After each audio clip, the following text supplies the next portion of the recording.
Hi friends, ഇന്നത്തെ വീഡിയോയിൽ പറയുന്നത് നമ്മുടെ കാറൊക്കെ തുടക്കുന്ന സമയത്ത് നല്ലൊരു ക്ലീനിങ്, അതായത് പ്രത്യേകിച്ച് വൈറ്റ് കളർ ടൈലൊക്കെ നല്ലൊരു ക്ലീനിങ് ആവണമെങ്കിൽ നമുക്ക് ചെയ്യാൻ പറ്റുന്ന ഒരു ടിപ്പാണ് കേട്ടോ ഷെയർ ചെയ്യുന്നത്.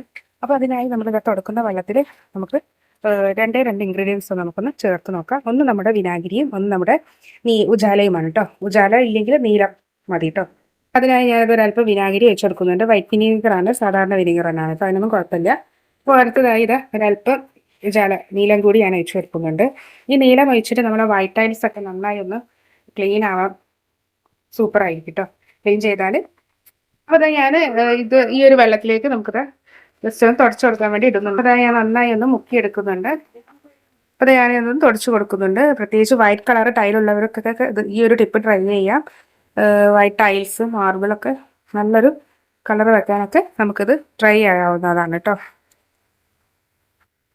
നല്ലൊരു വൃത്തിയാവാനും അതുപോലെ തന്നെ വിനാഗിരിയൊക്കെ ഒഴിക്കുന്നത് കൊണ്ട് തന്നെ നമുക്ക് ഈച്ചൻ്റെ ശല്യം ഒക്കെ നമുക്ക് മാറ്റി കിട്ടാനൊക്കെ നമുക്ക് ഈ ഒരു ടിപ്പ് യൂസ്ഫുൾ ആണ്.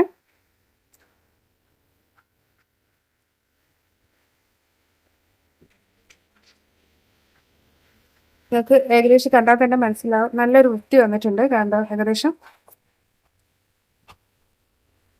അതുപോലെ കളറ് അതുപോലെ തന്നെ ഇനി കളർ ടൈൽസ് ഉള്ളവരാണെങ്കിൽ നമുക്ക് ചെയ്യാൻ പറ്റുന്ന ഒരു ടിപ്പ് എന്ന് പറയുന്നത് ഒരല്പം വിനാഗിരിയും കുറച്ച് കല്ലുപ്പും ഒക്കെ ഇട്ടതിന് ശേഷം ഒരുപാട് ചളിയൊക്കെ ഉള്ള ഫ്ലോർ ആണെങ്കിൽ നമുക്ക് അതുപോലെ ഒരല്പം വിനാഗിരിയും ഒഴിച്ച് കുറച്ച് ലിക്വിഡ് ഒഴിച്ച് തുടക്കുകയാണെങ്കിൽ നല്ല ക്ലീൻ ഉണ്ടാകും കേട്ടോ. അതുപോലെ തന്നെയാണ് നമ്മുടെ ബാത്റൂം ഒരല്പം കല്ലുപ്പും അതുപോലെ തന്നെ ബേക്കിംഗ് സോഡയും വിനാഗിരിയൊക്കെ ഒഴിച്ച് നമ്മൾ നന്നായി തുടച്ചു കൊടുക്കുകയാണെങ്കിൽ നമ്മുടെ ഫ്ലോറൊക്കെ നന്നായി മിന്നി തിളങ്ങും.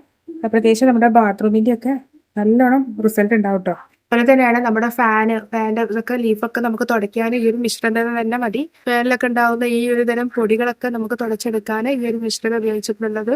തുണി കൊണ്ട് വൈപ്സ് കൊണ്ടൊക്കെ നമ്മൾ തുടച്ചെടുക്കുകയാണെങ്കിൽ ഫാനൊക്കെ നന്നായി വെട്ടിത്തിളങ്ങും. അതുപോലെ തന്നെയാണ് നമ്മുടെ ഈ ഗ്രിൽസിലൊക്കെ ഒരു പ്രത്യേക തരത്തിലുള്ള ഒരു കറൊക്കെ ഉണ്ടാവാറുണ്ട്. ഈ കറൊക്കെ പോകാനായിട്ട് നമുക്ക് ഇതുപോലെ ചെയ്തെടുക്കാം. ഇപ്പോൾ ബേക്കിംഗ് സോഡയും വിനാഗിരിയും ഒക്കെ കൂട്ടി മിക്സ് ചെയ്ത് ചെറുനാരങ്ങ നീരും കൂടി കൂട്ടി മിക്സ് ചെയ്ത് നന്നായി ഒന്ന് തുടച്ചെടുക്കുകയാണെങ്കിൽ തന്നെ ഈ ഗ്രിൽസൊക്കെ പ്രത്യേകിച്ച് വൈറ്റ് കളർ ഗ്രിൽസൊക്കെ നന്നായി വെട്ടിത്തിളങ്ങും കേട്ടോ. ഈ ടിപ്പൊക്കെ ഒന്ന് ട്രൈ ചെയ്ത് നോക്കൂ. ഇതിൻ്റെ റിസൾട്ട് ശരിക്കും നിങ്ങൾക്ക് മനസ്സിലാവും. അപ്പോൾ ഇനിയും ഇതുപോലെയുള്ള ട്രിക്കുകളുമായി നമുക്ക് വീണ്ടും കാണാം. അതുവരേക്കും ബൈ.